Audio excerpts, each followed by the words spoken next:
Bibles, we find one of two phrases, either the Yireh Shamayim or the Yireh Elohim. Generally, they seem to refer to the self-same group of people whom we will call the God-fearers. The first of those terms, Yireh Shamayim, remember it's a circumlocution out of respect for the deity, and therefore they substitute heaven as a synonym for God. Now, tonight, we're going to get right then into the Greek and into the New Testament with the terms that I transliterated for you in English last time, and I waited, I think, until the end of the message. So we'll start this message with the Greek terms, the phalbumenoi ton theon and the sabomenoi ton theon.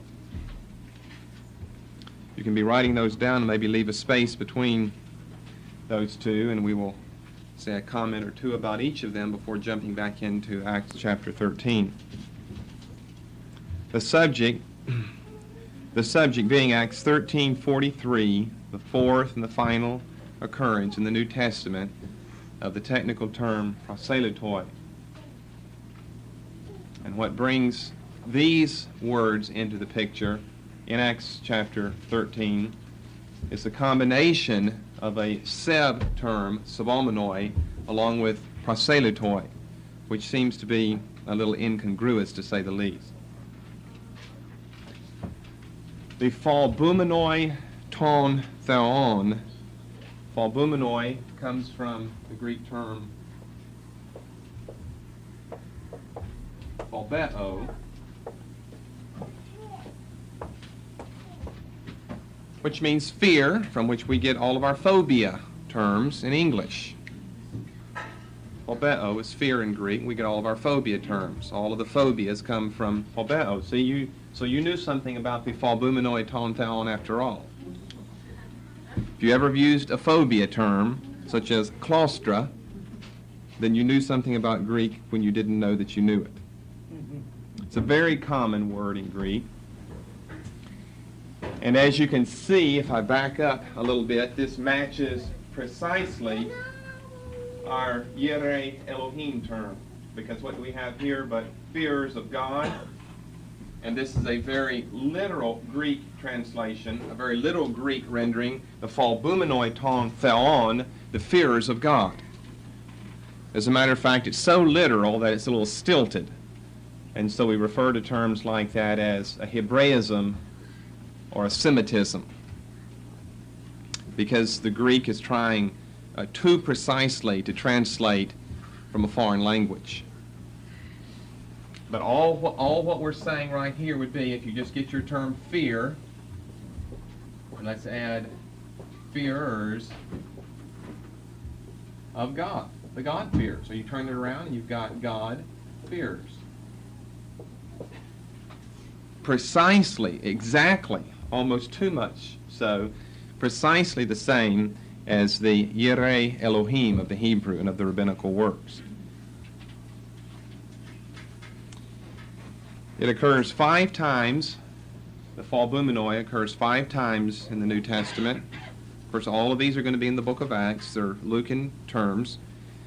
3 times in Acts chapter 10, in the Cornelius pericope, verses 2, 22, and 35, 2, 22, and 35, as well as here in our 13th chapter of Acts, as I noted last time, verses 16 and 26,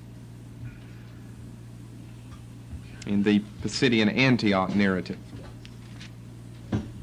As I've said before, these words appear from Acts 10 through Acts 18, not all chapters inclusive, of course. So here we've got our phalbumenoi in chapter 10 3 times, and in chapter 13 twice, for a total of 5 appearances in the New Testament. All right, let's go down here to number 2, the sabomenoi. This is much better Greek. It's not so stilted and literal and precise, because our seb terms, we studied this back in Christian Virtues. Our seb terms in Greek are general terms, all different types of terms that have a seb prefix here, are terms of piety, godliness. That's the godliness. The godliness terms in the New Testament come from a seb root, a seb prefix. So this really has nothing to do with fear. You could better translate it, if you want to translate it literally, God worshipers, the worshipers of God. Really the word means something like pious, piety, but you can't say the pious of God. The worshipers of God are God worshipers.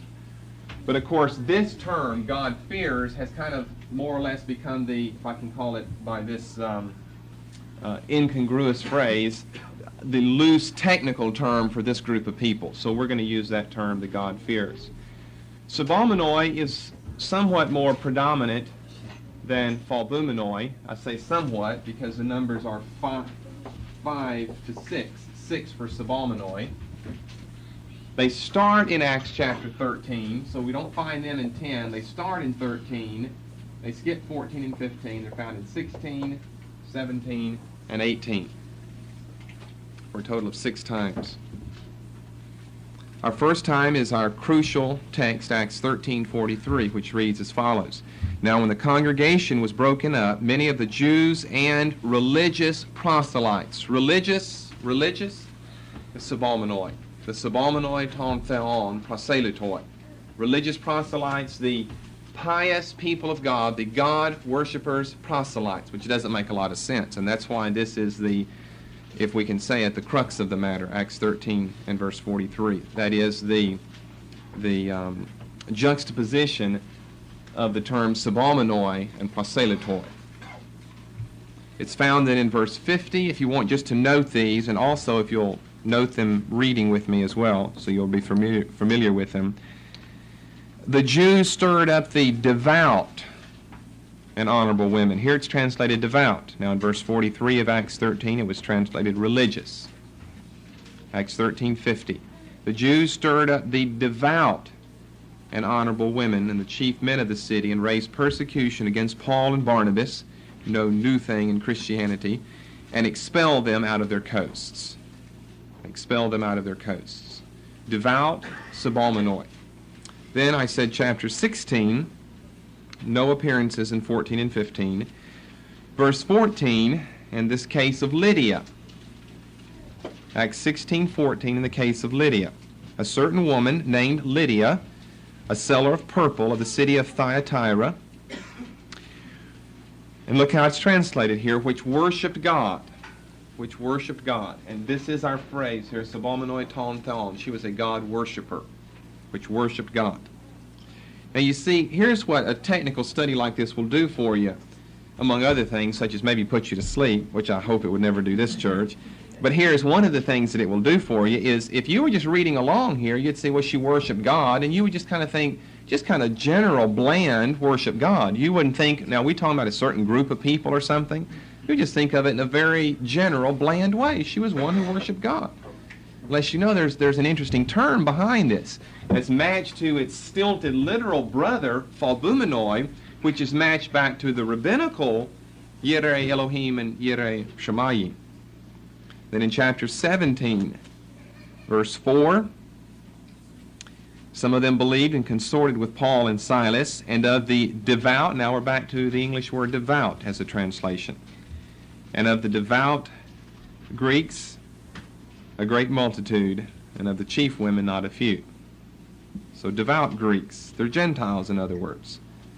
They happen to be in the country of Greece, so they're probably Greek Gentiles.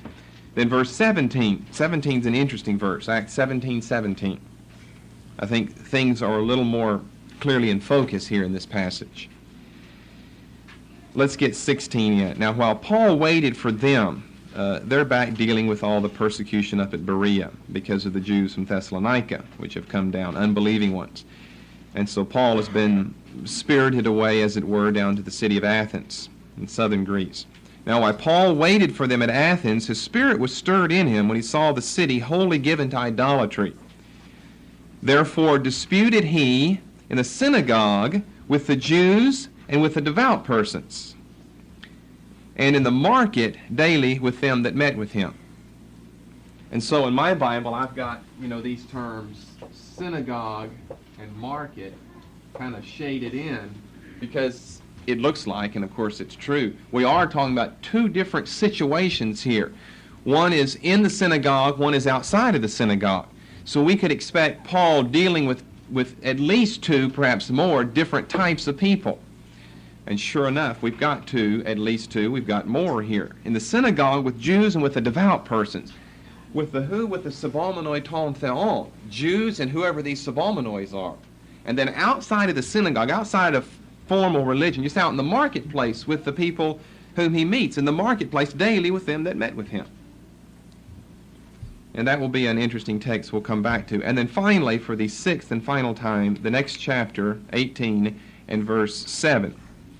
And he departed thence and entered into a certain man's house named Justus, one that worshipped God, whose house joined hard to the synagogue. See, I think Luke is saying something by the use of this particular terminology. Of course, we're kind of flying through here and we have jumped the context, but if you're thinking, we're at Corinth here in Acts 18. And so for Paul to have entered into this man's house, whose name is Justus, and he is described as a worshiper of God, we're not talking about Old Testament economy or something. We're not talking about a Jew here. He happened to have a house that was near the synagogue, and Luke calls him one who worshiped God. Where in the world did he get the notion to worship the true and the living God? Surely that's how Luke is describing him. He doesn't mean that he's worshiping Zeus or something. He's worshiping the true and living God. Where did he get this idea? And then verse 8 goes into the synagogue itself and who the ruler is, Crispus. Now, if you'll turn with me back to chapter 13, we'll start here again tonight, and we'll quickly leave for the gospel accounts. Verse 43. It is always agreed that Luke uses the two phrases synonymously. Phalbumenoi ton theon, Sabalmonoi ton theon. It's agreed that he always uses the phrases synonymously. What is not understood is why he changes so abruptly right in the middle of Acts chapter 13 from Phalbumenoi to Sabalmonoi, and then maintains that change throughout the rest of the occurrences of those phrases. See, that's what's not understood. Now, that is a point to take note of, or you might think that we're talking about two different groups of people, and we think that Luke is because we're using two different phrases. He used two different phrases. It's not understood exactly why he used two different phrases, and more to the point, why he just stopped in Acts 13 between verses 26 and 43 is where the change occurs. Stops with Phalbumenoi, very literally God-fearers, and then from 1343 right through 18:7, the last time either one of these phrases appears, he goes to Sabalmonoi, the freer, better Greek, the God-worshippers. It has also been the general case to see the terms as referring to the God-fearers in the rabbinic works. That is, Gentiles who were sympathetic with the religion and morals of Judaism, but who were unwilling to go all the way in circumcision. In other words, proselytes of the gate. The one problem with this view is our verse, Acts 13:43. And the problem goes like this. If Sabalmonoi are proselytes of the gate, and proselutoi are proselytes of righteousness, then how can we describe one group with both terms? Acts 13:43.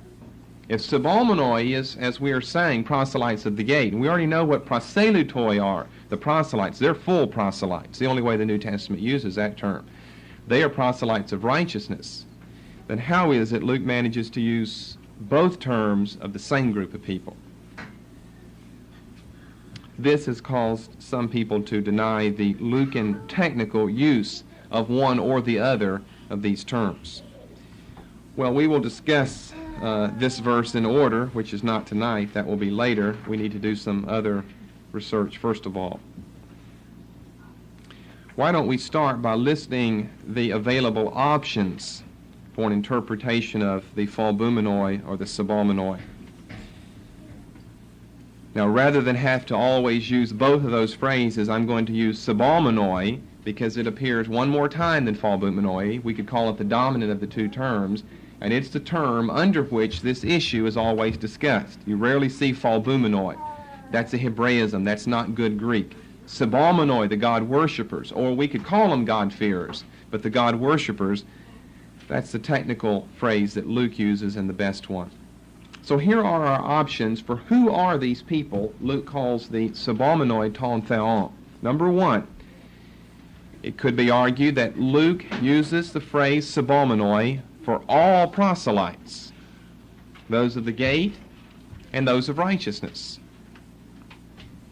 In other words, the full and the half. Or, as we've said before, the true proselytes and those who are that in name only. It could be argued that Sabalmenoi refers to all proselytes. For instance, this is the argument in the Wycliffe Bible Encyclopedia, WBE. The Wycliffe Bible Encyclopedia, a 2-volume set that I think at least some of you have. This is their argument. Now, if they mean by this, and they're not precise in their defense of this view, if they mean by this, and they probably do, that each and every time Sabalmenoi appears, it refers to all proselytes, then I would hardly and strongly disagree. That appears to be the thrust of their view. If they're talking about this unusual 43rd verse in Acts 13, I think that's a different matter. Then a second choice is that the term is used only of full proselytes. In other words, Sabalmenoi and phalbumenoi are synonyms for proselytoi. Because we know what proselytoi means, or at least we think that we do. We know. Whether these other Bible dictionaries do or not, that's yet to be made manifest. But we know they're full proselytes. And so if you're saying Sabalmenoi is used only of full proselytes, you're saying it's a synonym for proselytes. Sabalmenoi, God-fear, and a proselyte are the same people. This is the argument in McClintock and Strong's Encyclopedia of Biblical, Theological, and Ecclesiastical Literature. It's a long name, but it's a 12-volume set. I guess it deserves a long name. McClintock and Strong, Encyclopedia of Biblical, Theological, and Ecclesiastical Literature. They argue that Sabalmenoi and phalbumenoi are used only for full proselytes. In other words, it is a synonym of proselytoi.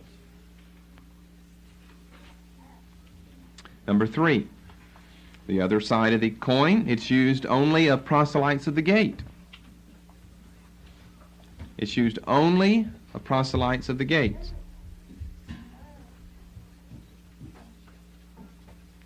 That is the view of the old ISP set. It's generally abbreviated. I think at least some of you have that. International Standard Bible Encyclopedia, 4-volume set of the 1920s, edited by James Orr, the Scottish theologian. And you would want to call it the old set because it is in the process of being revised. 3 volumes are available in the new set today. But the old ISP set argues for this, and most commentators argue for this view. Proselytes of the gate, half proselytes. Then in the 4th place, here are all of our options. In the 4th place, it can be argued that Sabalmenoi is used only as a non-technical term for piety for anyone. Could be Jew, could be Gentile. The context will dictate that. It's used only as a non-technical term. In other words, it is not to be equated with the Yireh Shemayim and Yireh Elohim of the rabbinical works. It is a non-technical term in general that speaks of piety, whether Jew or Gentile. This is the view in the new ISP. They got to make up their mind, don't they? But let's give a little sidelight and discussion on this. That is the view, number 4, in New ISP, only in the article on proselytes. In their article, see, that's in volume 3 then. 3 volumes of a projected 4-volume set are now available. That'd be the 3rd volume with P there, and they hold to the 4th view. under their articles on the term devout, since we've come across that several times, and diaspora, they hold to option number 3. So I'm saying new ISBE's inconsistent. The general editor let something slip by. You're not supposed to put out an encyclopedia that contradicts itself from volume 1, which is where you'd find D, to volume 3, which is where you'll find P. You understand that? They give view 4 under one article. Whoever's writing the proselyte article, this is a different scholar than the one who writes devout, than the one who writes diaspora. Devout and diaspora scholars agree on number 3, that it's proselytes of the gate. And whoever wrote the article on proselytes thinks that it's a non-technical term that just speaks of piety in general, whether of Jew or Gentile. The context will inform us. A 5th view is that it is used only of Jews by birth. It is only used of Jews by birth. A 6th view is that it is used in general of what we might call curious Gentile listeners, who would then occupy a 4th group. What are the first 3? Jews, proselytes, God-fearers. Number 4, a 4th group, people who don't fit in either of those 3 first categories, curious Gentile listeners. Now this will be a question later we will come back to, of whether or not they constitute a separate 4th group in synagogal service in passages like, well, Acts 14, 1-2 comes to mind, and I think there are some other places as well that seem to be somewhat ambiguous. We don't have any of our devout or worshiping or fearing or proselyte or Jewish terms. We've got just simply Greeks there, Gentiles there. Well, we know they can't be Jews.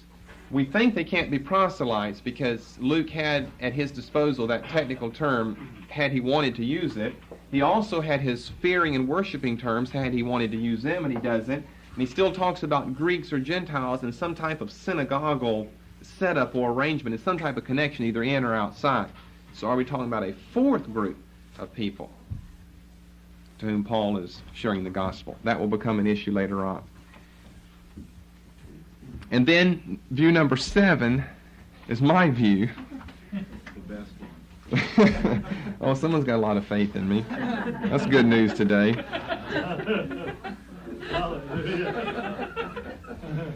And that 7th view, you want to finish the sentence for me? We'll discuss later. Let's say this in advance. It's a combination of 2 of the earlier views. Let me give you more than that? Oh, come on, Brother Ross. Okay, I will. How about number 3 and number 4? So I'll let you chew on that until we get to that maybe next week or the next week. So you're introduced to subalmonoi and falbumonoi very formally tonight. And you see the options that are available, and you've got your choice. And I know you're all going to take my view, view number 7. We're going to prove the other views to be wrong. Now, what I did last time is I gave you a list of various interesting people or situations that we were going to need to discuss on our way to a conclusion, such as Cornelius, such as the Ethiopian eunuch, Lydia, Justice, as well as people back in the Gospels. So let's start earlier in our English New Testament in the Gospels and start looking, and I'm sure we'll do this rather rapidly, start looking at some of these people that pop up in the Gospels, asking ourselves the question, well, I need to expand it since I've given you this 4th group. They're obviously not Jewish.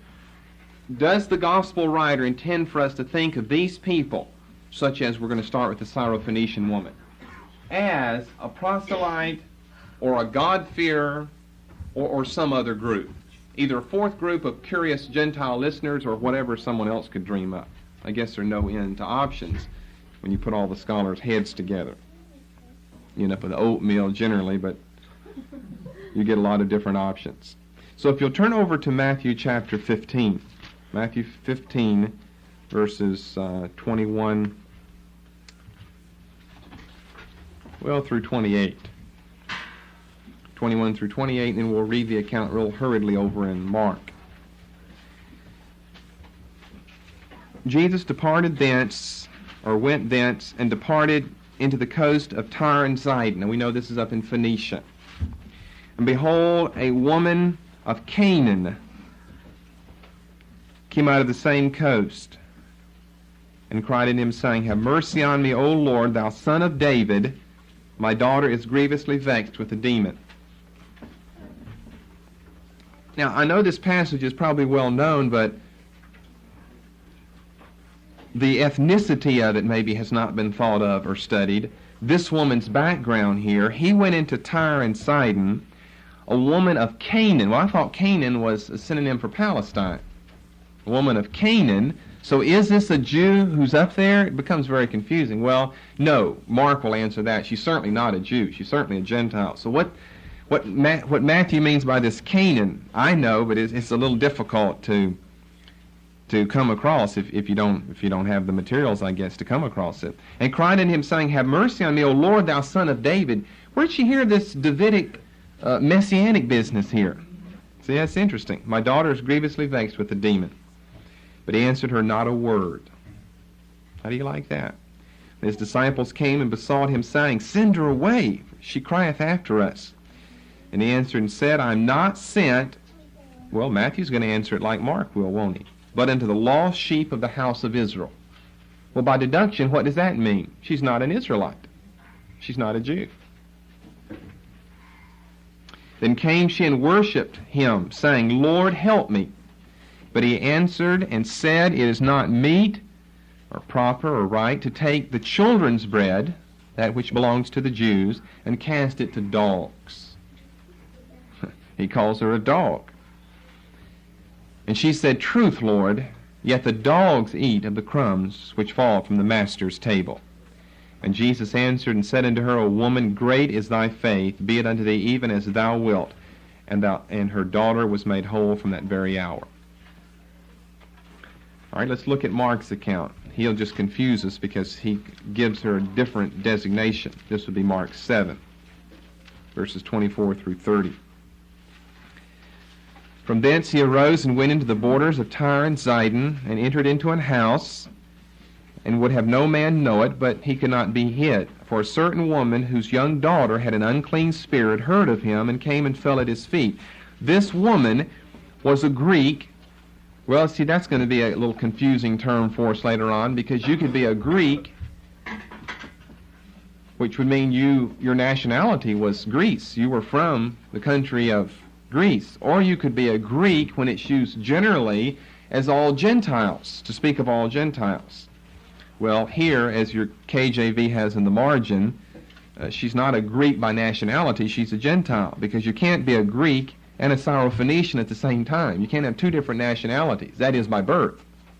So she's not a Greek from the country of Greece. It's better to mark that out. And it's a little difficult to know a lot of times when the New Testament wants us to literally understand Greeks. I mean Corinth, Athens, that type of Greece.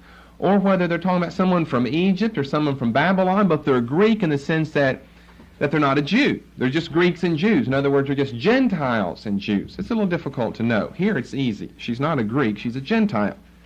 Because he tells us a Syro-Phoenician. Well, we know Syria and Phoenicia was the old name for what now has become Syria. So the countries were the same, just different chronological designations. A Syro-Phoenician by nation. She besought him that he would cast forth the demon out of her daughter. And he said unto her, Let the children first be filled, for it is not meet to take the children's bread and cast it unto the dogs. And so we have the same result as we have over in Matthew. So what is this woman? She's not a Jew. Is she a proselyte? To me, that looks highly unlikely.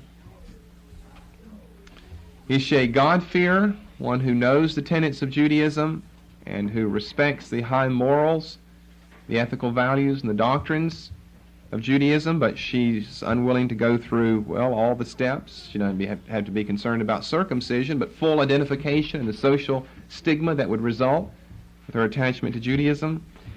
It's a little difficult to say. Most commentators, a vast majority, say no. She has no relationship to Judaism, no formal relationship as a full or half of a proselyte. Most commentators put her in this fourth group of just a Gentile who either recently or in some time in her past has come in touch and contact with the religion of the Jews, shown by the fact that she acknowledges Jesus with this messianic Davidic description that a Gentile would know. He didn't have 2 Samuel to read, 2 Samuel chapter 7, which is the basis for this. She didn't have that to read. How did she call him in Matthew 15:22, O Lord, son of David? David would mean nothing to a Gentile. David would only mean something to a Jew, or a Gentile who's come in contact with Judaism. So both Matthew and Mark had these falbuminoi and subominoi terms to use, and they didn't use them in describing her. So I would probably say it's a case that we really can't answer. And I don't think it's so important to answer it, and we're going to see this with some other examples here later as well. And I'll tell you why. I think that what the gospel writers are after is to show, kind of by hint of prediction, that the gospel message is going to be an inclusive, not exclusive one. The Jews kind of think they have a monopoly on God and things divine and things heavenly. And I think what this is intended to show is a hint that the ministry of Christ in the gospel, although not very fully during his lifetime, is going to go right out into the Gentile world. If it wasn't, then why does he even bother with a woman like this? I mean, he turns her down. No, no, no. We know over in Matthew chapter 10 when he sent the disciples out, he said, go to the lost sheep of the house of Israel. Don't go to the Gentiles. Don't go to the Samaritans. For the continuation of this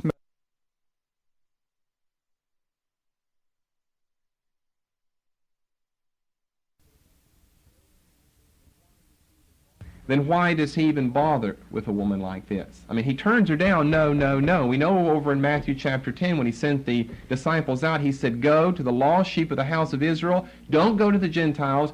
Don't go to the Samaritans, so-called half-Jews. Just go to the Jewish people. And yet he himself is ministering to a Gentile, purely Gentile woman here.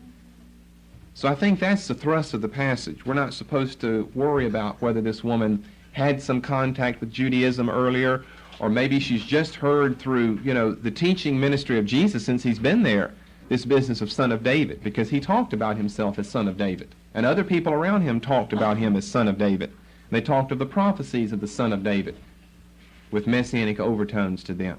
So to me, it's a question that can't really be answered. All right, in the second place, let's come to another group. These are the very mysterious people in John chapter 12.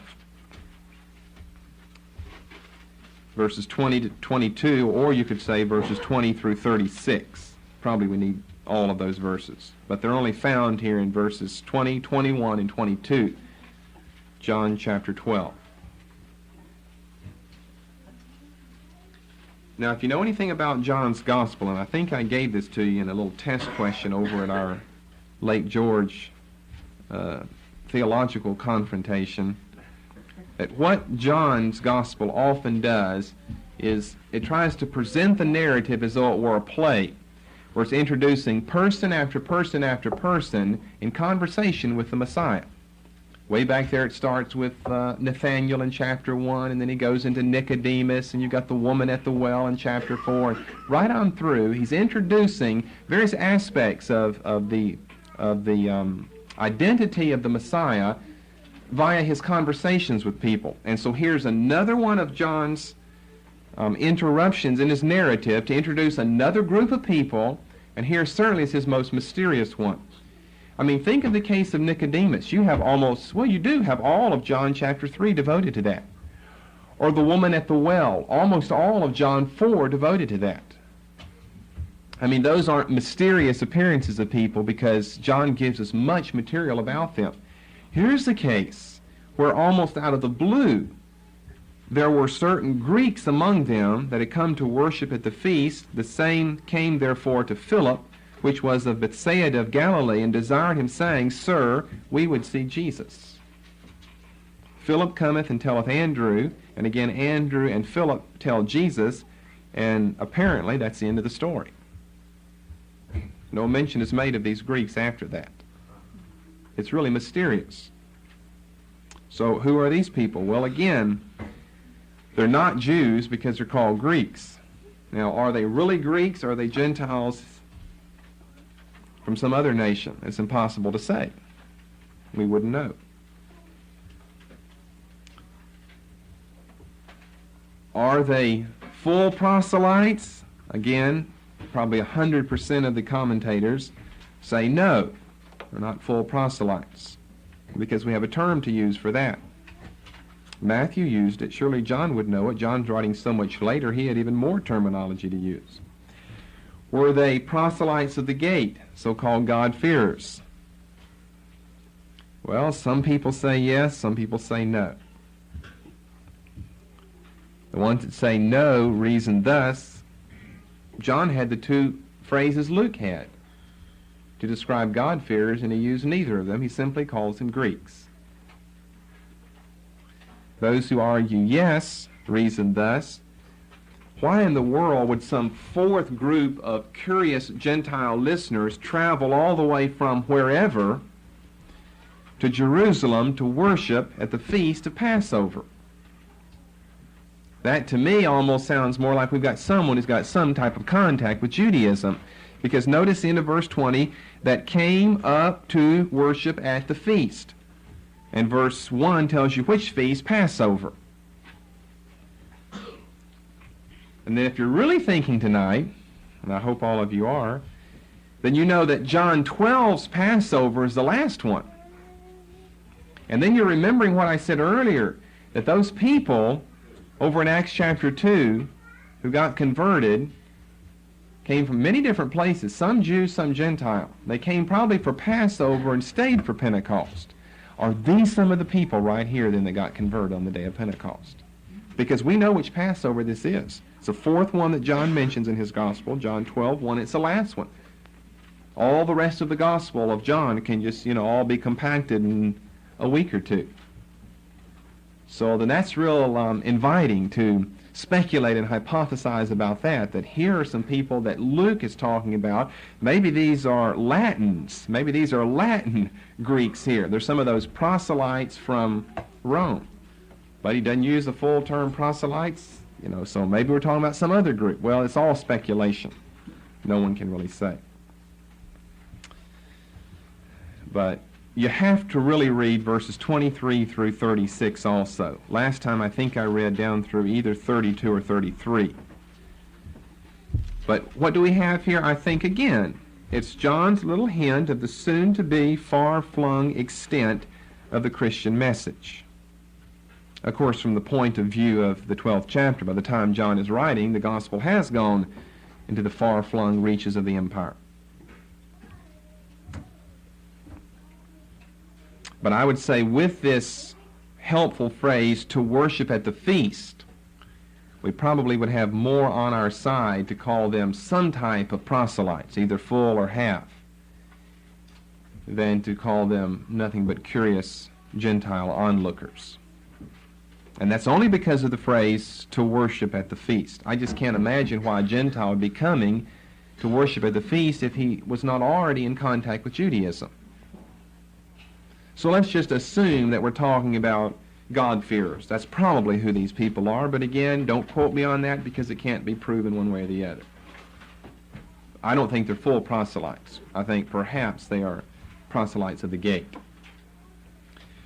Then the third and the final occurrence in the Gospels of another figure we need to discuss is back in Matthew chapter 8 and the centurion. And we're going to look at Matthew 8, 5 to 13, along with Luke 7, verses 1 to 9. And I think Luke will help us out a little more than will Matthew. You see, Jesus is spending most of his time in Palestine. He makes in chapter 15 of this gospel that one notable excursion up to the northwest where he goes up near the ancient hostile cities, hostile towards Israel, of Tyre and Sidon. We saw that in 15 in Mark chapter 7 as well.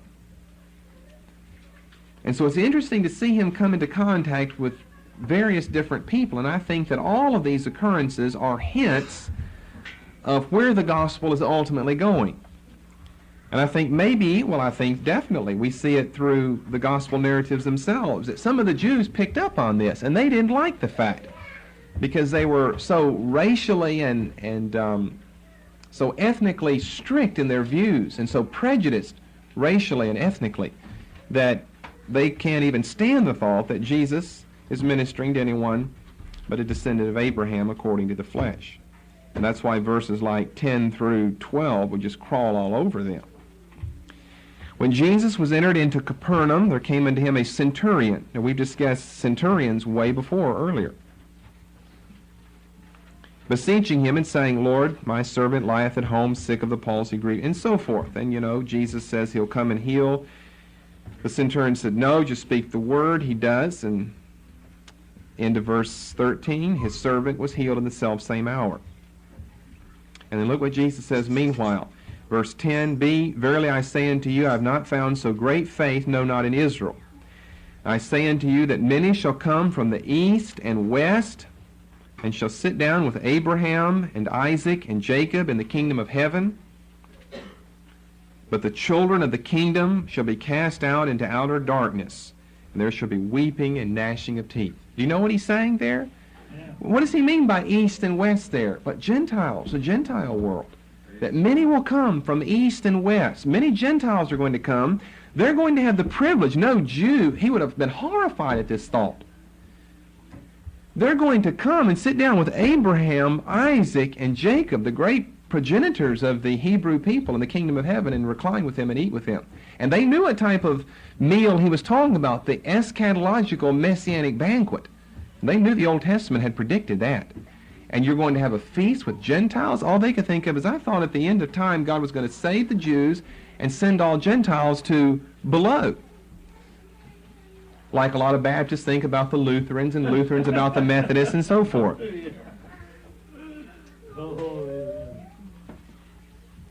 If anything, the Jews thought this, well, you can come into a relationship with Abraham and Isaac and Jacob, but only through Judaism, only as a result of proselytism. And Jesus doesn't talk about proselytizing here. They know he's talking about something else. Somehow something is going to be freely offered to them without these legalistic stipulations. Verse 12, and the children of the kingdom should be cast into outer darkness. Who are those people? Those are Jews who refuse the message of Christ. And the Jewish people knew what he was talking about. They knew about these metaphors of reclining with Abraham, Jacob, Isaac, and children of the kingdom. They knew that was a reference to Jewish people. They knew what east and west meant. Palestine is so small, you just talk about here. You don't talk about north, south, east, or west. It's just here. East and west, that's outside of the borders. And then surely they would think, well, he must be talking about proselytes then. But then the way he goes on to say, and Jews will be thrown into hell. Oh no, there's no way. Their argument back in chapter 3 of this gospel to John the Baptist was, we are children of Abraham. And John the Baptist, what was his response? Phooey on that. He said, God can raise up of these stones children to Abraham. He doesn't need any biological seed to have his will performed. And the Jews pulled their hair out and climbed the wall. They threw dust in the air and gnashed on Stephen with their teeth, remember, over in chapter 7 of Acts, because he was suggesting the same thing. God doesn't dwell in temples made with men's hands. And you resist the Holy Spirit as your fathers did in the Old Testament. And Stephen, after all, had a Greek name. Stephen's not a Jewish name, so that made him suspicious right away in the eyes of the Sanhedrin. No name like Eliezer ben Abraham ben Isaac or something. A good full-fledged Hebrew name. Or Moses ben David ben Daniel. But, Nebuchadnezzar of all things. Stephen here. Purely Gentile name. They didn't like that. Of course, Stephen's a Jewish man. But they don't like it anyway. Well, let's look over in Luke and see if Luke can help us out identifying the group into which this man falls. Luke 7, verses 1 through 9. Luke 7, verses 1 through 9.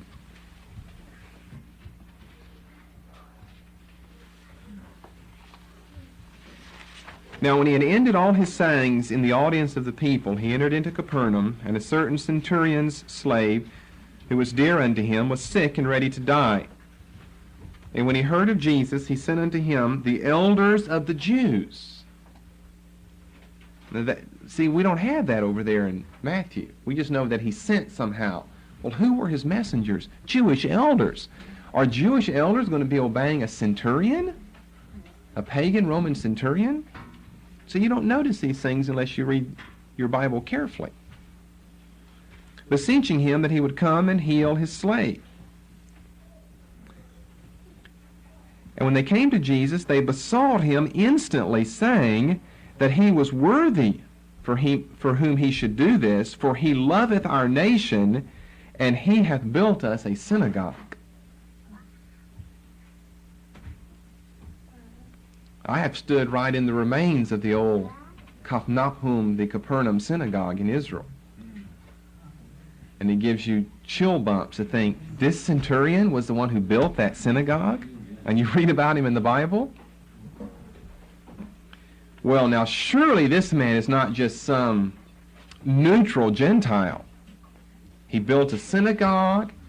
He was on such terms of relationship with Jewish elders. I mean, they would spit at the thought of a Gentile. He was on such terms with them that they were his messenger boys to go and talk to the healer, Jesus. And they come and beseech him instantly, the King James says, verse 4. And they start lauding this man, talking of all of the good deeds that he has done. He's worthy because he built us a synagogue. Of course, that doesn't make him worthy for healing or anything. Jesus isn't too concerned about that. He says down in verse 9 that this man got healed because of his great faith, not his good deeds for the Jewish people. But for the Jewish people, they thought a lot about that. So what is he? Well, again, why doesn't the gospel writer, particularly since the man is Luke now, he's the one who we know has a full arsenal of Greek technical special terms to use, as he shows us in Acts. Why doesn't he use one of those here? He doesn't. Maybe you see in the Gospels, and as you're reading the Gospels, it's a little too early to give us such an obvious hint as we find so readily over in the book of Acts. So what do the commentators say here? Well, most commentators deny that he's a full proselyte. That's probably true, their denial. Again, you can choose, if you want to, that he is a full proselyte, and I probably couldn't out-debate you on it. I don't know why I say that some of us just have a feeling that such and such is true when one or the other can't be proven finally or conclusively. I would be inclined to think that this man is a God-fearer. He is a God-fearer. I don't have good reasons why I'm inclined. I'm just inclined. Some people are inclined to feel that he is a full proselyte. But at the end of the day, I don't think it makes a lot of difference as we interpret the gospel here. We know we're talking about a Gentile who has some type of sympathetic relationship with the Jewish nation because of their faith and because of their morals. Whether he's gone all the way, it's just not stated here. So you either just take your pick and say I'm inclined, or you just say it's one or the other and I have no opinion. Perhaps that would be the safest option to take. I have no opinion. But I find it difficult not to have an opinion about these things. Whether it's right or not, time will prove. Well, we have a few moments left. Why don't we cover one final example, and we're through tonight. And for this, we'll have to turn into Acts. We're through with the Gospels. Those are the chief places where we find an interesting person or groups of people who are Gentiles, but whom we would like to know concerning whom we would like to know their relationship to Judaism. First time in Acts would be Acts 8, verses 27 through 39. This is a case of the Ethiopian eunuch. Let's read a few of the appropriate verses. Verse 27. Philip arose and went, and behold, a man of Ethiopia, and a eunuch, you know what a eunuch is, of great authority under Candace, which was a dynastic title, queen of the Ethiopians, who had the charge of all her treasure, so he was treasurer, had come to Jerusalem for to worship. That's very similar to John 12. And he had come, obviously, at some feast time. And he was returning, going back to Ethiopia, sitting in his chariot, and he was reading from Isaiah the prophet. He had a scroll of Isaiah. Now, you know that was rare for people to have personal copies of Scripture. They were in the synagogue and in the temple, but individuals didn't have personal copies of Scripture. This is rare. The Spirit said unto Philip, Go near and join thyself to this chariot. So he went. Do you understand what you read? No. Philip helps him, preaches Jesus to him. Verse 36, See, here is water. What doth hinder me to be baptized? And so verse 38, the chariot stands still. They go down into the water, and the eunuch is baptized. How does Luke intend for us to understand this narrative? It's difficult to know how he intends for us to understand this man's religious state and his relation to Judaism. He could have chosen to use any of the terms he had available, proselytos, phalbumenos, sibalmenos, eusebes, dikaios, terms we'll get to perhaps next time. He doesn't use any of them. He is an Ethiopian, so that means he's a Gentile. He calls him an eunuch. Well, would this mean, according to Deuteronomy 23:1, that he would not be allowed near Judaism or the temple? Look over at Deuteronomy 23:1. He that is wounded in the stones or hath his privy member cut off shall not enter into the congregation of the Lord. In other words, a eunuch was a man who could have no relationship, no religious relationship because of a ceremonial defilement, no religious relationship with Judaism, and certainly not at the temple. This man had come up to worship, and you wouldn't worship standing on the Mount of Olives. You'd go to the temple where your sacrifice would be offered. So does Luke intend for us to understand this, that according to Deuteronomy 23:1, somehow this man cannot have what Luke is saying that he has, a relationship with Judaism in Acts 8? Well, if you look at Isaiah 56, verses 3 through 5, perhaps this Deuteronomic law is no longer in effect. Of course, we know from God's point of view and the Christian point of view it's no longer in effect. But this man is not a Christian until Philip ministers the gospel to him. What's the state of Judaism? Well, the Jews, because of Isaiah 56, verses 3 through 5, had come to treat Deuteronomy 23, not only verse 1, but those other verses that we've looked at not that long ago in another connection, in a proselytos connection with the Moabites and Ammonites and Edomites and Egyptians, those four groups, that they came to treat Deuteronomy 3 in a very loose fashion. In other words, they interpreted it loosely. In other words, they saw it no longer in effect. Neither let the son of the stranger that hath joined himself to the Lord speak, saying, the son of the stranger, that would be a Gentile. Isaiah 56:3. The Lord hath utterly separated me from his people, neither let the eunuch say, Behold, I am a dry tree. For thus saith the Lord unto the eunuchs that keep my Sabbaths. Well, that would tend to overthrow Deuteronomy 23:1 then. For a eunuch to keep a Jewish holy day. And choose the things that please me, and take hold of my covenant. Even unto them will I give in mine house and within my walls a place and a name, better than of sons and of daughters. I will give them an everlasting name that shall not be cut off. So how are we to interpret this word eunuch over here in Acts chapter 8? Well, according to Kittle, his Theological Dictionary, Volume 2, page 766, and I know this from many other places, but Kittle is the final authority generally on these matters. The term eunuch at this time does not necessarily carry with it the idea of emasculation.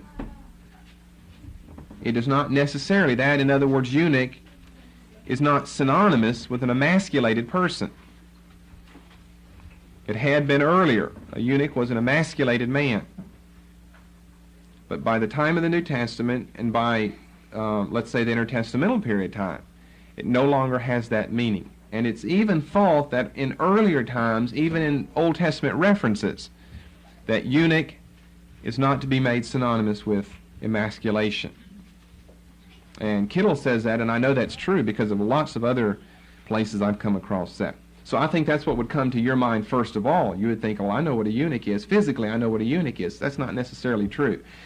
The term eunuch could be used, and he may not be physically what you think he is. Probably he's not an emasculated man. That's what I would venture to guess in Acts 8. He is simply a high-ranking government official. You see, eunuch had been, see now it's used loosely, eunuch had been an emasculated man who oftentimes was the man put over the king's harem. It'd be good if the harem belonged to the king, that the man over it was emasculated, so that the women belonged to the king and no one else. And so what position did he have in the government? Well, he physically and truly was an eunuch, an emasculated man, but he was a high government official. He was the man in charge of all of the harem of girls and wives and concubines that belonged to the king. And so by a process of evolution over time, eunuch, the term, lost the meaning of emasculation, but kept the idea of a high-ranking government official. Now here he's a treasurer. Here he's not over the harem of Candace, the queen. Here he's a treasurer. So the term now is just kind of used loosely to refer to a high-ranking official. That's how it can be explained with the evolution of the term. So he's making a trip to one of the annual festivals at the temple as either a proselyte or a God-fearer.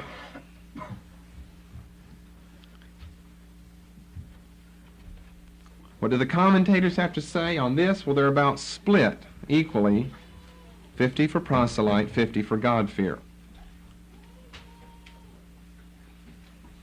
If I had my pick, I would tend to side with proselyte and not God-fearer. And that's just the opposite of what I've done with all of the gospel appearances.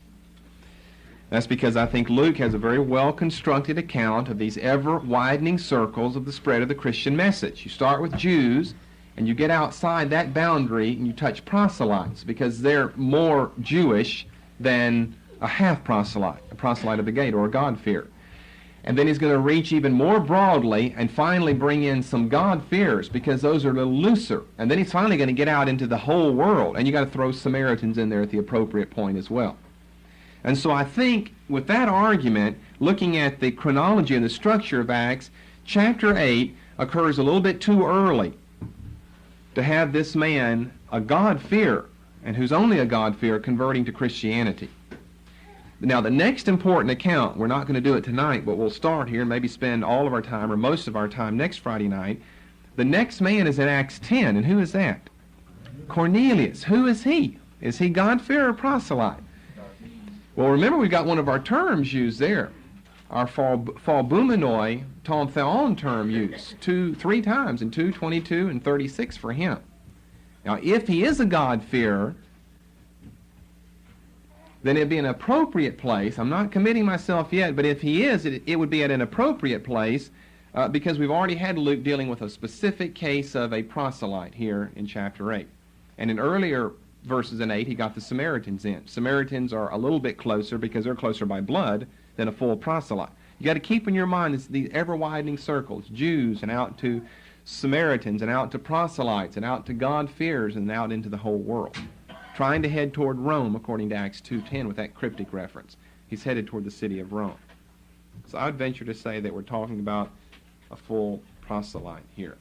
Now, if we're talking about a full proselyte, then that does mean, and this is why I elaborated on the term eunuch a little bit, that he cannot be a eunuch physically. If he was, he couldn't be circumcised. If you can't be circumcised, you can't be a full proselyte. So in order to argue the full proselyte case here, in Acts 8, you've got to also argue Kindle's argument and a lot of the lexicographers' argument that eunuch no longer means a physically emasculated man or a castrated man. that it's just used in general for a high-ranking government official. And that we know that to be true. That can't even be debated. But that is how the term is generally used at the time of Acts 8. You have any questions on anything tonight? Now, next time we'll start with the very interesting case of Cornelius in chapter 10.